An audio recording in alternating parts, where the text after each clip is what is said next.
All right, so we're back. We're back from our break. We were talking about earlier the idea of the myth and the legend and how The myth and legend. the collaborative process lends to its creation. We also touched on the fact that the internet is almost speeding up a lot of these processes that in the past would have taken hundreds of years, right? Yeah. But we're in a unique position to see that happen right before our eyes. I would love to introduce who I believe is one of these new age Homers or these new age poets, the ancient poets of old, the weavers of myth and legend, and his name is the glorious. His name is Quan Mills. Holy shit, Quan Mills. Who's Quan Mills though? Quan Mills. I mean, I think we were talking. So Oscar and I were talking a few days ago, and we were just covering this entire idea of like fan fiction and like romance novels, because let's face it, like book talk and stuff has definitely brought us to a new low when it comes to the literature. It's pretty out there. That appeals to the millennial crowd. And from the depths of these conversations, I introduced you to who Quan Mills was, right? You had previously no idea about, like give or take a week ago, who this individual was. Yeah, exactly. Like I had no idea this was a thing, and I thought I was pretty like well versed in like shit posting, right? Yeah. But then you introduced me to someone who, honestly, all I can say is I'm starting to become a really big fan of him. Okay, and today we're gonna see Legend grows. The legend continues. Legend grows. It lives within us. So, Quan Mills, Oscar, how would you describe to a new initiate of the Quan Mills following? How would you describe him? I'd say, when you're like scrolling through your feed, right? Yeah. Looking for things to watch. And especially if you're on the rom-com side, whether it be Netflix or it be watching anime, whatever the fuck. Yes. You'll see a lot of titles that are like, oh, I'm dating my teacher, or oh, turns out my crush is my cousin. Yeah. You see like all these like, really just basic bitch Just titles. rework like porno plots, basically. Exactly. But then you keep on scrolling and something catches your eyes. Always that one title that you see like, dude, how did I not know about this? Like how has nobody told me about such great titles as, for example, just to give a few examples. Give us a few. Ho, Yo Coochie Stank, a bacterial vaginosis love story. Bacterial vaginosis love story. Or this one called I Got Both My Homeboys Pregnant. And how did the covers look like? The book covers on those look like? Well, all you really got to do is show what is honestly one of my favorite covers, which is Old Thought Next Door. Old Thought Next Door. My goodness. This, I think this was the first Quan Mills volume that I've ever been exposed to. And like you said, your eyes have ever been blessed. This is when I found the way, dude. This is when things became clear to me. Yeah, like you said, I was just scrolling through Instagram Reels or something, and it was, of course, like a meme post, because as outlandish as the title is, the album art, not the album art, sorry, I'm still on music mode. The book cover art is equally as outlandish. Although if Quan Mills did make an album, I would not complain. It's going to be part of the canon. It's going to be part of the holy canon of Quan. I'm feeling this emotion right now. I'm trying to put it to words. I'm looking at this picture is like, I blew this picture up on my monitor right now, and I'm just like admiring it. No, I mean like, look, just stare deeply into their AI generated faces. What does this say to you? The vibe I'm getting from this is if Tyler Perry directed a porno that was written by just a pimp, right? Just somebody who's been in the pimpin' lifestyle. It's beautiful. Like it's the gloss that comes from like an AI generated image has kind of coded this entire like experience, like the viewing experience of this. And I don't know, it's uniquely appealing in some way. Like to me, the way I look at it Yeah. is okay. First of all, I love that it starts with international best-selling author. You Oh. very much are Quan Mills. Yes. You keep on doing good work. Yes. Keep on fighting the But when I look fight. at, for example, when I look at this cover, fucking a femboy drill rapper dope boy from O Block got me pregnant.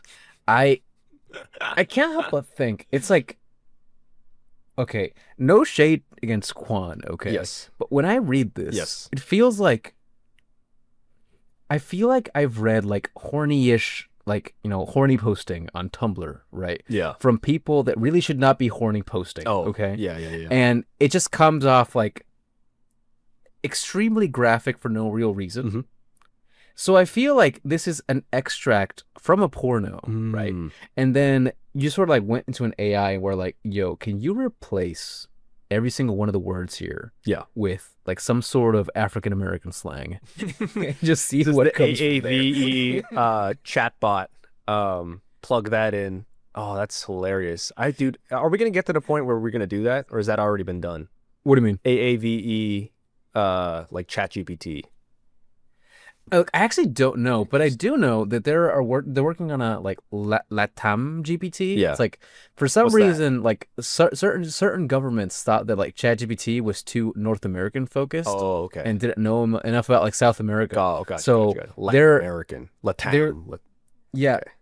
Yeah, but really what they're doing is if you think about it like really, really hard, it's like they are once again finding a fun way to segregate themselves. Will they create- being like, no. We need our own GPT. Will they create a Latam X ChatGPT?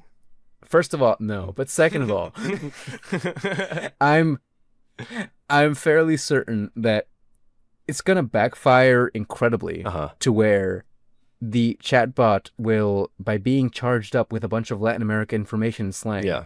become accidentally incredibly racist against its own people. Yes. I think that's going to happen. Yeah. Damn.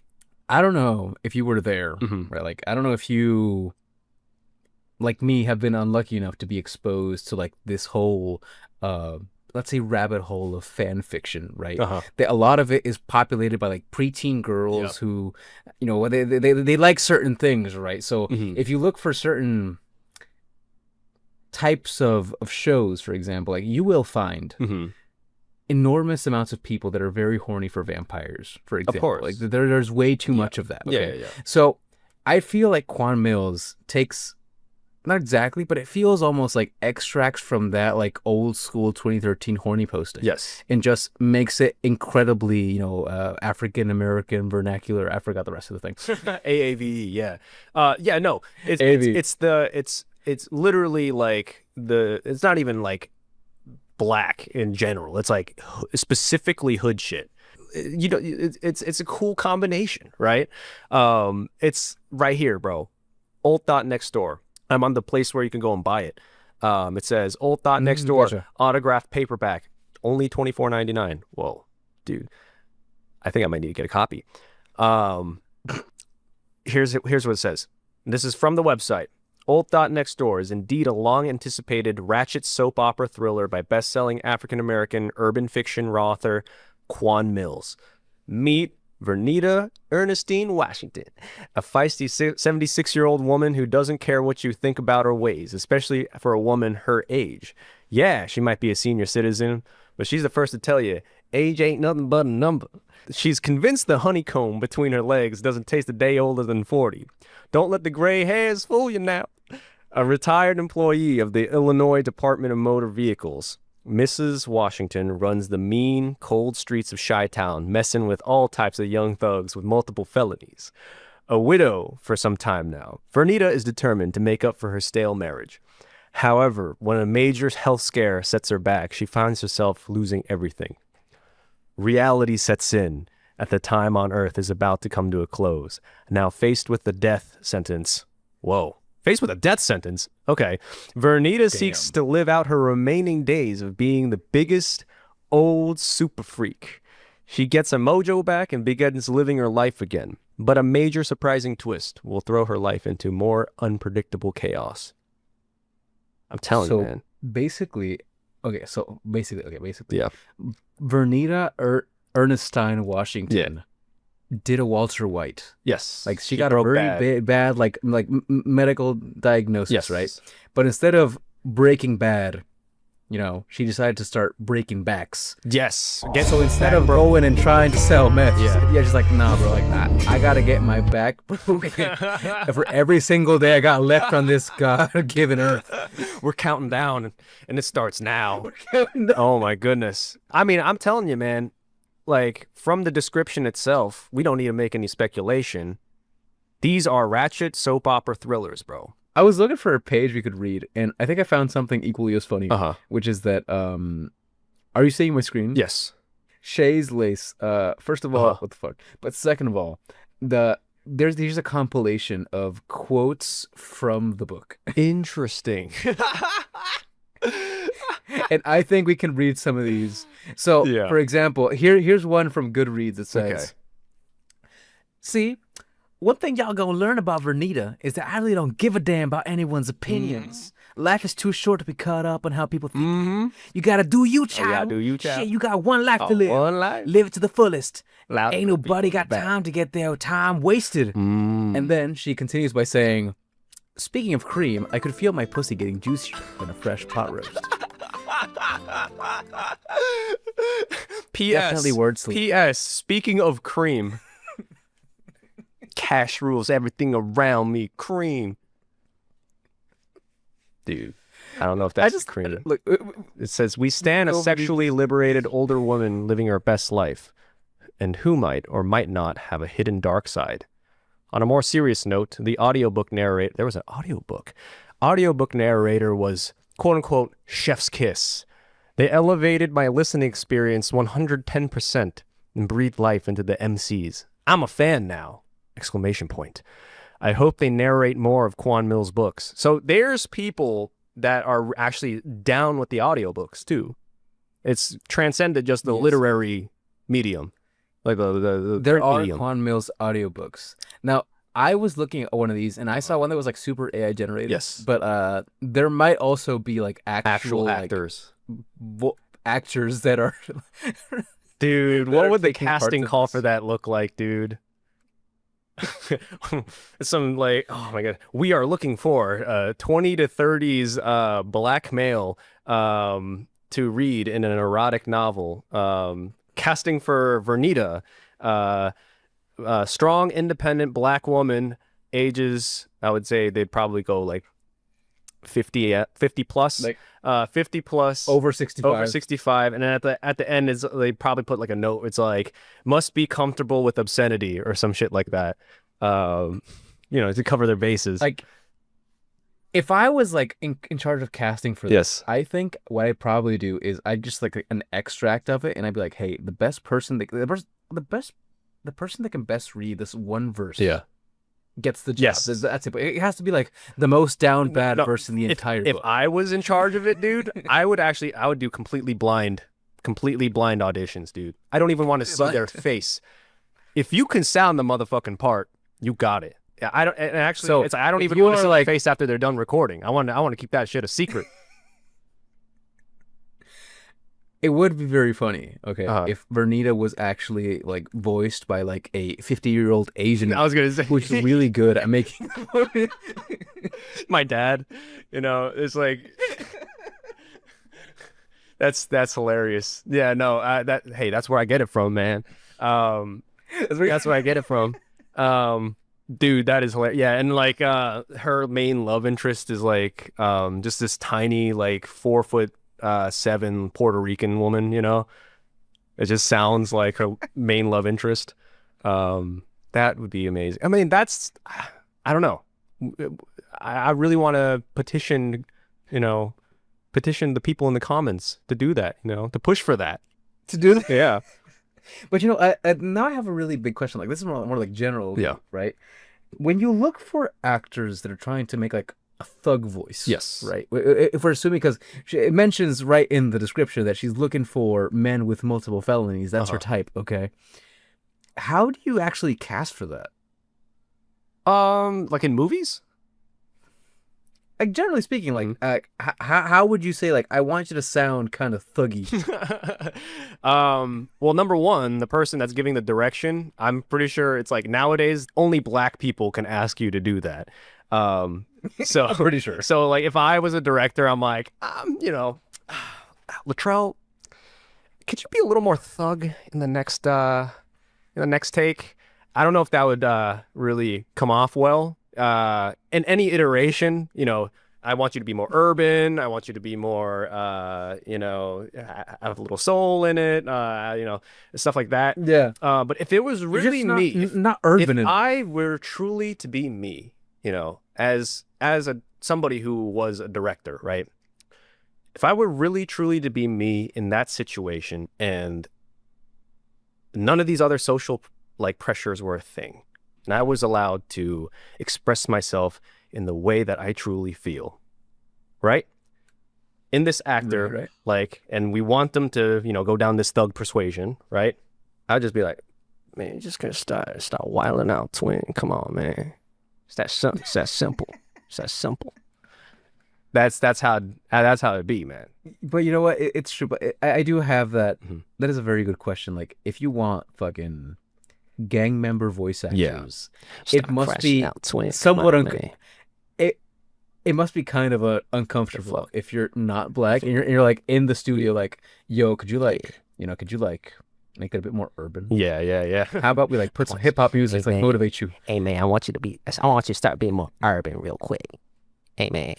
Yeah, no, like that's, yeah. And the people who do give that like direction, they end up like saying it in a very like white way too. Anyway, it just ends up becoming what they are like trying to avoid, which is like, so yeah, you know, I don't want to put you on the spot or anything, but we'll only do what you want to be comfortable with. But we need you to be a little more hip hop, you know, a little more jive in your step. It's a little more hip hop, a little more urban. You know, we're going for a certain audience. Why, motherfucker? Why are you explaining yourself? Why are you explaining why you're giving this direction like after the fact of the movie, after making the movie? You know, it's like, come on, man. Like, just say what you need to say, get the point across. Like, it just doesn't.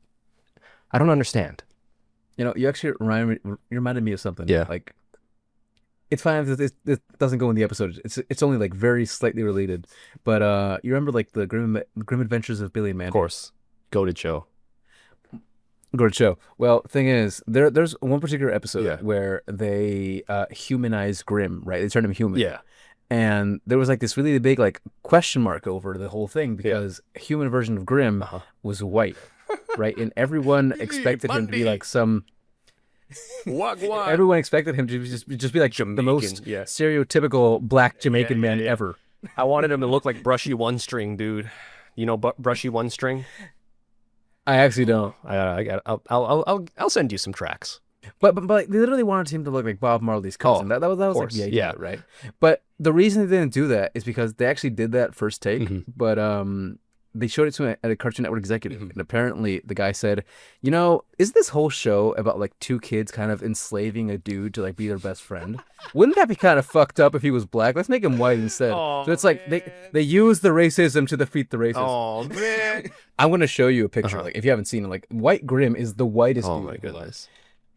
This is what they made my man look like. Billy Mandy, who really control this world, yeah. Do Check it, be out God. the general chat. Be a man. Or somebody else. It's probably like the same sort of situation where like Yeah. a very white executive was like, look, we could make him black, but how about we just don't? I'm trying to think about who he even looks like. He doesn't really like, he looks like someone. He's the most stereotypical white person ever. Yeah, just with a giant chin. But damn. Yeah. Interesting. What? Anyways, back to Quan Mills. Back to Quan Mills, sidebar over. Sidebar over. So I was thinking we could try and read some quick little excerpts because I haven't been able to find a full page. Yeah. And while I would be definitely down to buy one of these esteemed Quan Mills novels, one of the volumes of the canon. yes, we don't have the time for that today. So what we will do is read like some quick did I have it here? Or was it here? Yeah. Quick excerpts. Quotes from the book. So there are some we won't be able to read for very obvious reasons. Well, I mean, what do you think, Oscar? I have this idea. It could succeed very, very well, or it could crash and burn. You are familiar with the concept of euphemisms, right? Yes. This is just my analysis, right? Scanning skin tones. We may not qualify for the pass at this moment. Seeing Yes. Seeing the data from the skin tone scanning AI. So I propose my age-old, tried and true method around situations like this. Here's a little story, right? Growing up, Black culture, it's the shit. We love it. It's amazing, influential. And unfortunately, just luck of the draw, there is certain terminology that we have become to be vulnerable to. But Okay. Something that couldn't be destroyed, that couldn't be taken away? Our love. What is that thing, Justin? Our undying love for Black culture. You see, it's our love for Black culture that is dominating these challenges that are in the way, all right? So, in text, especially, there's now what we call a digital footprint, as you are aware. Yes, it doesn't just. So my buddies and I, and we're talking about back in middle school, right? We're like 12, right? My buddies and I, we were well aware, compared to most of our peers, about this digital footprint. We were thinking ahead. We were placing our bets in the future. And we said, hey, so what we got to do is we got a total line of plausible deniability, okay? So you know about the classic euphemisms, right? For the gamer word, as it is known. As the gamer word. Okay, can you give me an example? So, as a beginning note, this is implied throughout the entire concept of this philosophy, right? That we are specifically talking about the soft A ending, okay? So, I need your response here, man. Don't leave me alone in this conversation. I need your help, bro. I'm just analyzing where this is Motherfucker, going. you gotta help me sell this shit. You gotta help me sell this fucking shit. Okay, look. All right. I also have some options, but look, what we should do is take a class vote. Yeah. Okay, we take a class vote. We let's get 2 or 3 ways we can say this word without saying this word. Gosh, you got and then see which one will probably not make us lose our jobs. Yes. So, I guess Grant will make the executive decision. But yes, continuing my philosophy on this. So, in the world of euphemisms, right? We have a few that everybody knows, right? You've got the one involving the stars. You got the one involving, the NIQQA, or the NIH now. We see that, it's like one syllable, which debatable if that's even like the word anymore, right? Oh, these are new to me. Like, I think there's one very simple one we can try and use. Yeah. But it's simple, but it's prone to error. Okay, yes. So going back to the origin of this practice, me and my colleagues in 7th grade, we had compiled this idea. We tried to stretch the word as far as we could to the point where, to us, in our esoteric mindset, in our verbal and nonverbal social agreement, are able to decode this as a cognate for the gamer word, all right? So what ended up happening was we tried to figure out the most nonsensical way to represent the syllables of the word. So we went from the words, right? It was not about the phonetics, but about the intonation of the word, right? So it evolved. It was like Mama, booba, booba, booba, booba. And we landed on booba, right? This booba right here. You know, look at this booba. Man, booba's wild. Gotcha. Man, look at this. Oh, what y'all boobas looking at me for, right? Although I'm sure you are aware that booba is also also a very gamer way to say titty. Interesting. Then there's also more plausible deniability. Well, we're kind of losing it here because I'm spilling the fucking peanuts, you know, everywhere. Is that the expression? Nah, whatever. The magician is revealing his secret. You're spilling the beans. There we go. Freaking Chilean knows the American expressions better than an American. But the unique way in which that we communicated this was actually through, we didn't spell out the word booba using normal letters, right? Because that's too on the nose. We added another layer. So we spelled it out in emojis. The red B, the red O, and the red A emoji. So I don't know how I feel revealing this secret, but I do believe that our experience here can be elevated by using this esoteric strategy. You know, there is thought put into this. I think, you know, I would be willing to voice these boobas with you. Okay. Beautiful. So, is it like this? Like what I just put in the chat? Is that it? Is that the way? We could also make a further compromise. We could trade in AAVE voice for the booba pass. For saying booba, we could just read it in normal voice. Because yeah, I think that would be great. We should voice it, but like in a very dramatic fashion. Yes. Right. Like it feels like a drama. Right? Yeah. Let's go with that one because I was going to go with some of the new age versions of the gamer word. A good one is ninja. Ninja yes. is a very good way to say it. That's a good one. For any of my Dragon Ball fans out there, ningen is also a very good way to say it. It's like human, right? This means person. It is human in Japanese. Hey man. But like in the Dragon Ball community, it's always they always make the joke that everyone's super racist against humans, so they call them ningens as like a stand-in for the game. Well, that's even worse because that has the added meaning to it. You know, booba's a nonsense word. Look, so here it says, thank you, Shay's Place, for providing some of these. A modern scribe. Where they say, the following quotes and reflections may contain spoilers. Okay, good to know. Great. I firmly believe that if you can make it through the first chapter without cringing, you'd probably stick around for the rest. It gives shock value at 100%. Wow. So, as far as Shay is concerned, the first chapter is the cringiest of the lot. Oh, beautiful.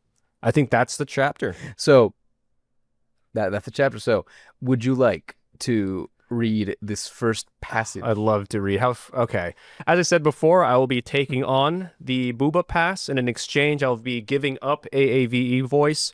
And instead of AAVE voice, I will be filling that in with transatlantic radio voice.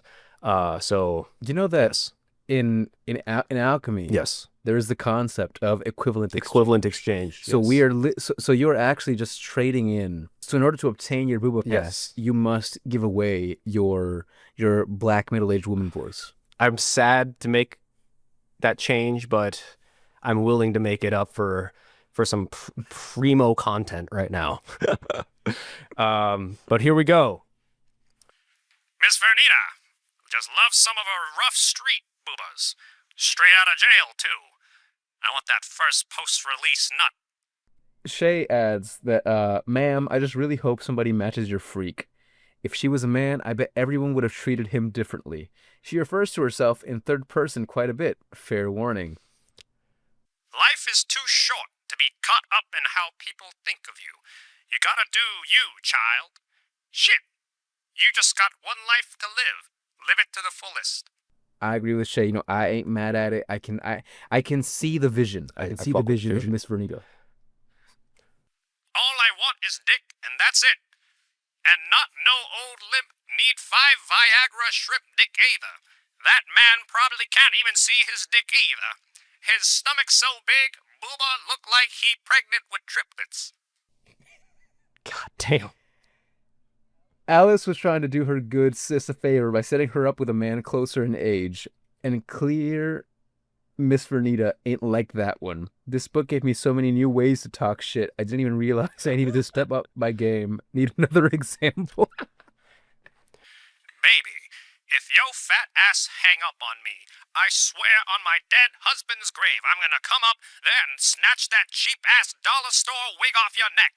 Now put Dr. Jackson on the fucking phone right fucking now. Those were some of our quotes. Let's see if we can find one more in the Goodreads section. Damn. I was just like Damn. fumbling my way through that accent. Look, I give you props. I would not have been able to maintain the same level of composure. Well, who are these people leaving 2-star reviews, man? Come on, man. What are they saying? Christopher says, I've never been this shocked and stunned, but this was unnecessarily offensive. Christopher, you're freaking weenie, dude. Yeah, fuck. Man, Now, fucking Ben. bullshit. Ben gave it a freaking 4 stars. Okay, respect. Wildly entertaining. It really doesn't matter that this book doesn't have the editorial precision or mastery of language you'd expect from a major publisher. Quan Mills is able to keep pace and subvert expectations and tropes in the way a bitch with MFA from NYU just couldn't.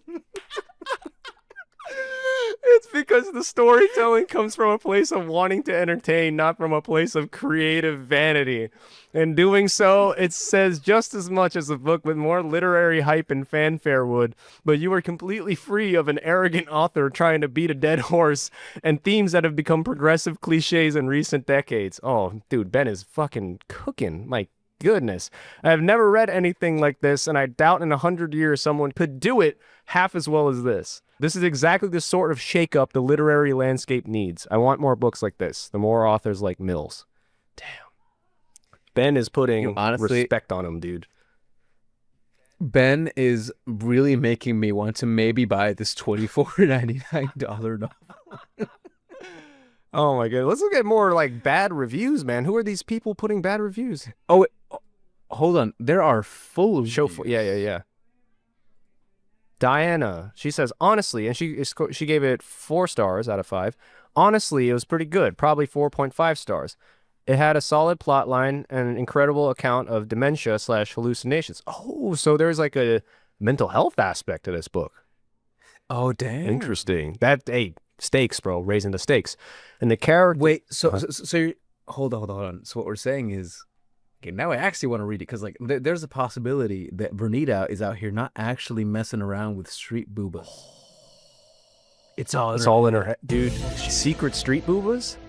But Diana writes, the characters were hilarious, the sex scenes were lewd as fuck, and the whole book is ratchet as fuck, but it was a nice comic relief to an otherwise heavy topic. Interesting.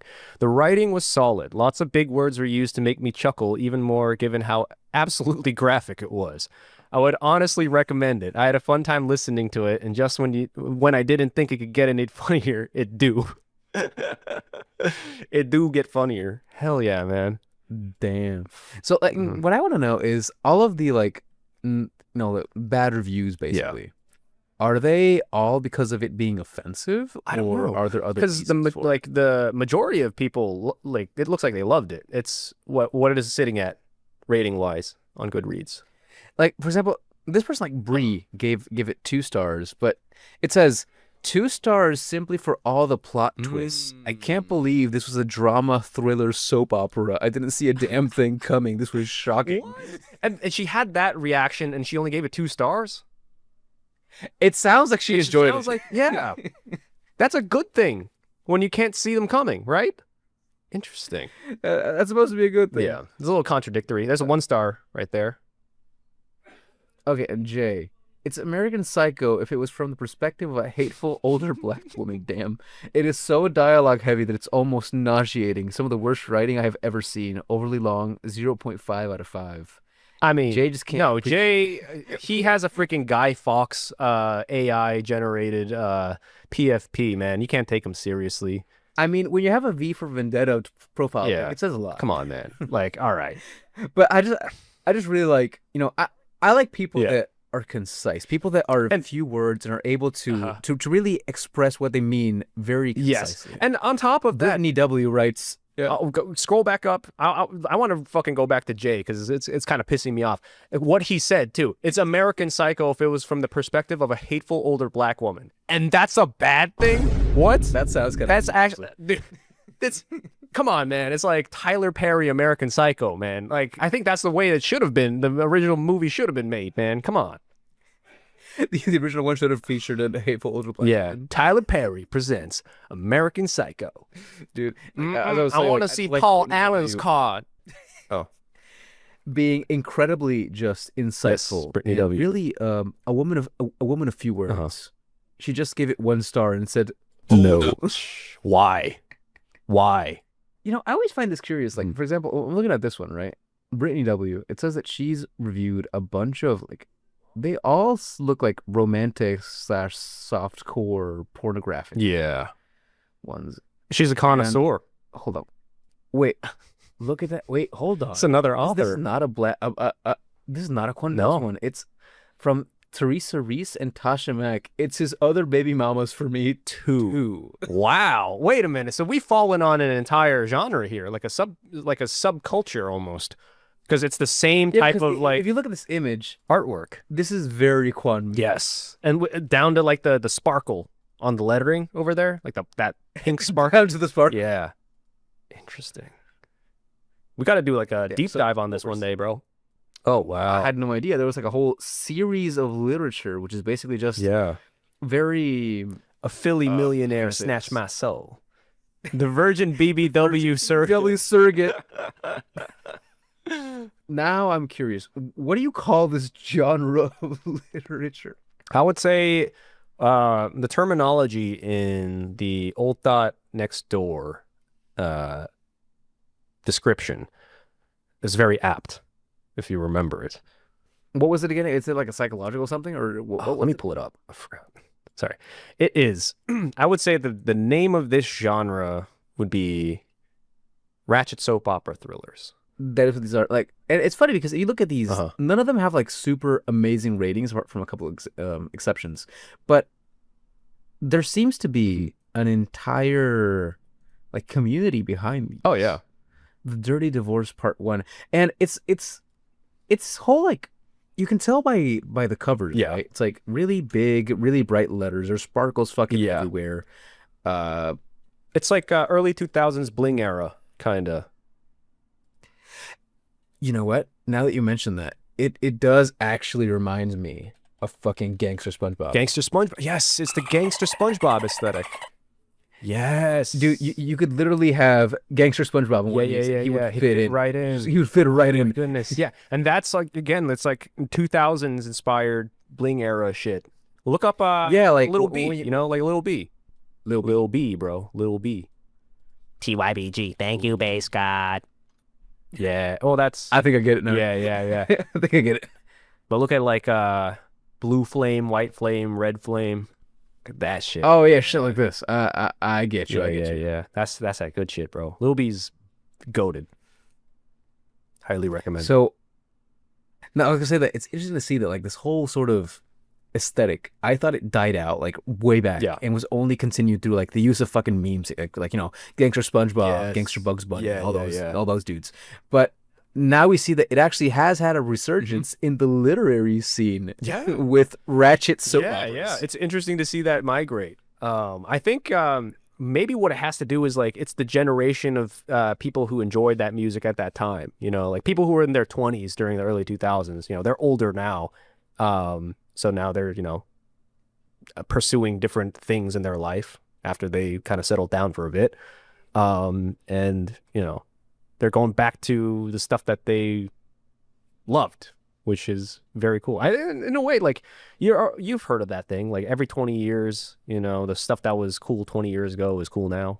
Yeah, but I always thought that was more like an aesthetic slash fashion type thing. Yeah. I never thought it also applied to like just general. Well, how can I say this? Like more like digital aesthetics. Mm. Well, I guess now we're figuring that out because Yeah. we never had. Actually, that's kind of crazy to think about. Because when did we start using the internet? Like 2008, some shit like that. Yeah, I would say I started going online as a kid, maybe like 2007-ish, 2006, 2007, like early YouTube. I remember that very distinct. Yeah, because like Blogs. YouTube started. Yeah. I think YouTube first started like in 2005, maybe. Yes. Okay. YouTube. Okay. Opening. I'm gonna fucking brain fart. Okay, hold on. When did YouTube start? Yeah, it's 2005. It's February 14th, 2005. So what I mean to say is, if YouTube started then, I think like the real wave of people using the internet globally on a massive scale started at around that time, like right before early 2010s, Yes. right? So if you think about it, we're in 2025 now, which means that it has exactly been enough time for the 20-year cycle to just go full circle. Yeah. Now, we might be seeing two interesting things, which is one, how many of those aesthetics are being brought back given the 20-year cycle, and also that maybe online the cycle is not 20 years, maybe it's more like 10. Right. Like we said, it speeds things up, like a time machine. Yeah. So it could be seeing, because I remember even back in like high school-ish, like 10 years ago, more than the 90s, like the 80s were still very popular.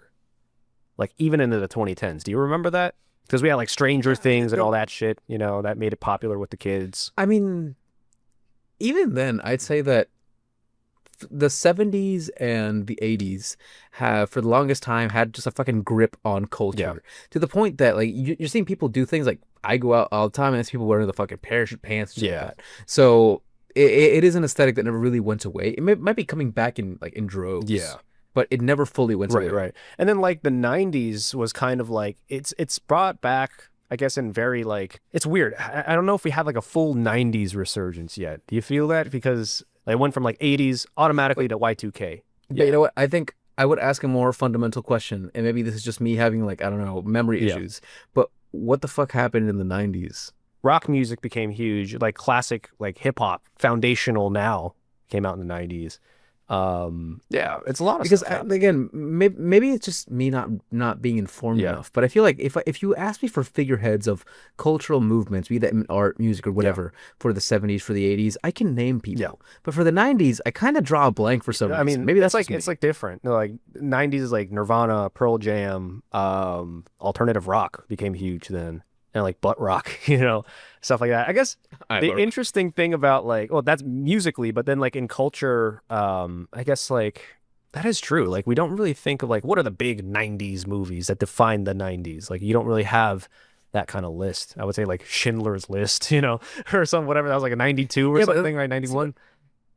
That's what I mean. Like in the 90s, it's not like nothing happened in the 90s, but I feel like, as sad as it might be to say, the 90s were not as iconic as the 80s in many respects. Yeah. It kind of reminds me of like, if I think about the 90s, and I was born after the 90s, right? It's like I have no idea of what it was like, but just seeing it, like stuff from the time period, and basically growing up on that stuff, right? Because when we were kids, stuff that was produced in the 90s was only like, you know, at most like 10 years old, you know, or like, you know, not that old. Because in the early 2000s, you would get a lot of like, you'd get like nostalgia remnants, right? Like for example, I remember a quick example. I remember that when I used to watch like Cartoon Network and stuff, like I got the chance to watch some shows that were from before the 2000s. I watched fucking Johnny Bravo. I watched like the much older versions of Ed, Edd and Eddy, stuff like that. I think that's also a 90s show. So we did interact with a lot of 90s media, but I feel like the more like cultural part of what it meant to be like from the 90s, like the aesthetic, the clothing, like general music, all that kind of stuff, I somehow wasn't, I think, exposed to it enough. And weirdly enough, I feel like I was more exposed to like 70s and 80s stuff. But that might also have to do with just, you know, the age of my parents and kinds of at times they found iconic and stuff like that. I would say similar too. Like my parents, I would say clothing wise, the way I dress is very like of the 90s because I have a lot of hand-me-downs. You know, I wear a lot of hand-me-downs that my parents wore when they were younger. And that was like, and around the time that they met, which is in the 90s, like the mid 90s. So it was like just by osmosis, that just became a part of my stuff. But I like the music from that time because my parents were into it. Also there was on the radio growing up. Like that. Those songs weren't like considered classics, really. It's like they were still just songs that popular bands had released in the past. So yeah. Right, but it's like it's weird in a way because if you really think about it, the 70s and 80s feel like a bygone era. Like you look at like old school like funk and hip hop and especially like the whole like disco scene. It feels like something that just doesn't exist right now in that format, right? But if you think about the 90s, I guess it's kind of weird to say, but it's like there's nothing from the 90s that I particularly miss, and I feel like many people feel that exact same way. Yeah. It speaks exactly for basically what Gen X is, right? Like the generation our parents are. They're known in America as like the forgotten generation. They're like the kids that like it was the first time in like American history where there's that many number of latchkey kids and like divorces and stuff happening. So yeah, it's like, so maybe the 90s were just fucking sad. Yeah, it's just like the decade that like reflects who Gen X was when they were our age, basically. But we're in a weird spot now. Like the 2020s have been very strange, where it feels like everything is happening, but nothing is happening. I mean, like, it's one of those times where I'm sure like 10 years from now, you'll be able to very easily pinpoint like, what are important historical events here, here, and here. Yeah. The weird thing about it, I think, and I guess we can also tie this back to what we're talking about, like, literature and just the general like the art of the internet and how it flows, right, from person to person, is that what makes it feel that kind of weirdness is that even though things happen and they are important, we don't really dwell on them too much. Right. Because since everything goes and happens way too fast, it's like without like naming anything, I'm sure like this year I can name at least 4 or 5 different people that have been assassinated. Yeah. Right. Okay. And I'm gonna be real with you. Like most of those things, look, just give a very easy example. Not an assassination related. Luigi Mangione. Yeah. Can you believe the speed at which Luigi Mangione went from relevancy to irrelevancy? It all happened in like the span of like a month. Yeah. By that, it was actually, we tried to make an episode on him when we first started this podcast idea. Way back when. But like it was so fast out of the news cycle that by the time we were done like editing it, it was completely irrelevant. It's like everybody knew everything. The ship has sailed. And I think by then he was already caught, right? Yeah. Right, and it's one of those things like you'll get people that tell you like, oh no, but it's some sort of like a manipulation of media or whatever. And you can say that all you want, but at the end of the day, it's news travels in such a weird way nowadays where it's like we don't harp on anything too much. Right. So we get into this weird phase where it's like we understand that important things are happening around us and that things are relevant, but we'll never really understand how relevant until we look at them in retrospect later on. Sure. Because since we have such short attention spans, right? We could have like a fucking, president assassination tomorrow and everyone would be really up in arms about it for like 2 months. And then we just have other elections or whatever. And we just forget about it until like 5 years down the road, we'd be like, oh, remember when our president got fucking shot? That was crazy, wasn't it? Yeah. I don't know, man. Like it's crazy because the reason why I explained earlier, like, the 2020s have felt like everything is happening and nothing is happening is it's true just by the amount of headlines that we see on social media or like on like any kind of like news outlet. We have unparalleled access, to any of this, any and all of this information. But at the same time, like what I realized, none of that has really affected my daily life and struggles, and it's tough because like being young, you're trying to naturally find your place in the world, right? And find meaning in your life. And I think every person goes through some process like that. But especially with stuff that's happening around the world, I think a lot of times people tend to go out and try to find that, externally. They end up being so captured by things that don't affect them, right? And they manufacture this meaning from that, right? And it's very bizarre, right?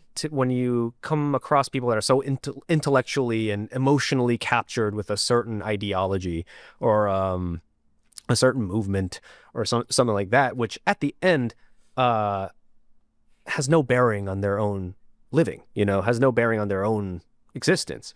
So I don't know. Lots of times I see that, and that reminds me to kind of like cool my jets, when it comes to having opinions, and try and like really understand what it means to have an opinion. Is that opinion is your opinion, it's not for anybody else, it's for you, right? And it matters because you come up with it, right?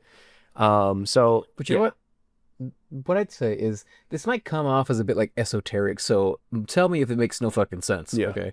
But to me, I think I can try and have a relation. I can't say for sure, but I think there is a relationship in between what you're discussing now and how it interacts with the immediacy of information and why some things stick and others don't, which is that if you're consistently bombarded with headlines, right, of things going on here and there, oh, this happened in this country, this happened in this country, or oh, in my country this happened, this person died, this crime happened, whatever, and you're hit with those so many times over and over again where you get desensitized to the point where trying to understand what's going on becomes a chore, right?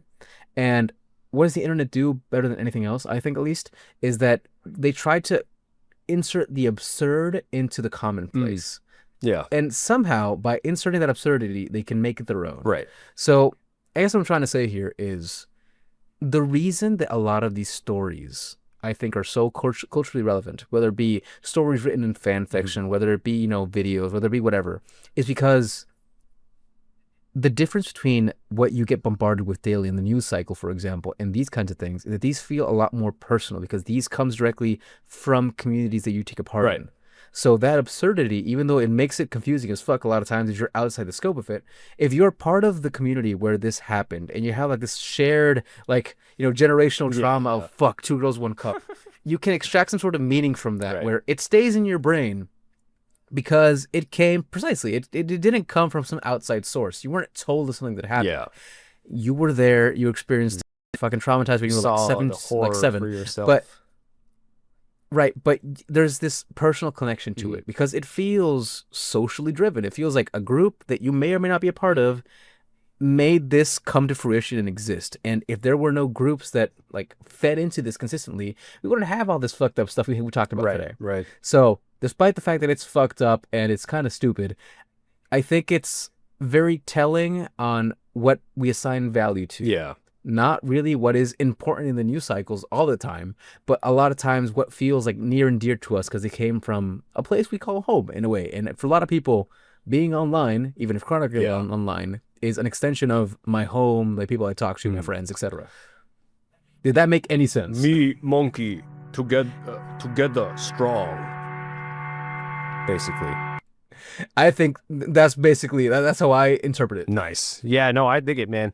Like, it's weird how we got into this point where we're kind of having to figure out what's what again, as our environments have changed, as our connection methods have changed. So who knows how, the figures like like the divine scribe, Quan Mills, who knows how they'll be interpreted in the future, or like, even if it wasn't Quan Mills, the person, the man, it's what he was a part of, right? It's this grand RSO, ratchet soap opera movement that's happening. And I don't know, but you know what, like based on that same thing, I feel like I like to think that fucking, I don't know, 100 years down the line, anthropologists will be like, what the fuck happened in 2025? And they will look at our fucked up stories, our memes, our reaction images, our shot content, and they'll use that to sort of like trace a line like, oh, maybe memes are in and of themselves like one of the best indicators of how a culture feels about an idea. Yeah. Because that's what a meme is at the end of the day. Like the whole thing a meme really is you trying to condense a message in the shortest shareable version possible. Yeah, dude. And if it gets shared enough, it probably means that indicates something. Right, because What? the shorter it is, indicates the something. shorter it is, the easier it is to communicate. You know, it's like it's to the point. And It's cultural shorthand, really. we're touching the monomyth, man. It's getting closer to the original story that of humankind, man. Like that's some cool stuff. But thank you guys so much. This has been our latest installment of our philosophical musings about the world, and Philosophical. it was great to talk about and spread the message of our illustrious, divinely inspired, for lack of a better word, verbal sorcerer, Quan Mills, the sage, Quan Mills, the definitely. sage, the king. And I feel like we'd be doing a disservice to the community if we didn't mention what you talked about a couple of days ago. Yeah. Which was that Quan Mills is working on like a stage play. Yes. Oh, actually, little before we head out, I saw on Instagram that he is actually writing a screenplay, so a movie script for a major motion picture studio. So that's exciting. Quan, if you ever get this message, please, I would love to work on your set. Now, if you need crafty, I got you. If you need a key grip, I'll be setting up that diffusion, checking the grid, on all that stuff. We're gonna put Justin's LinkedIn in the description just in case Quan Mills But yes, comes across this. also I would executive decision for me, I would want to support Quan Mills on his journey. So actually on this episode of the description box, we will add links to his website and also to his books. So please, if you are able and interested in finding and touching the secrets of the human monomyth, please support his work. Yeah, please do. Please support, because look, while I have sadly not been exposed to the entirety of his illustrious work, I will say that the reviews we touched on alone have made me quite motivated to acquire some of these scripts, some of these manuscripts. People have spoken. The people have spoken. All right. We're headed out. Peace. Hey, see you guys. Bye.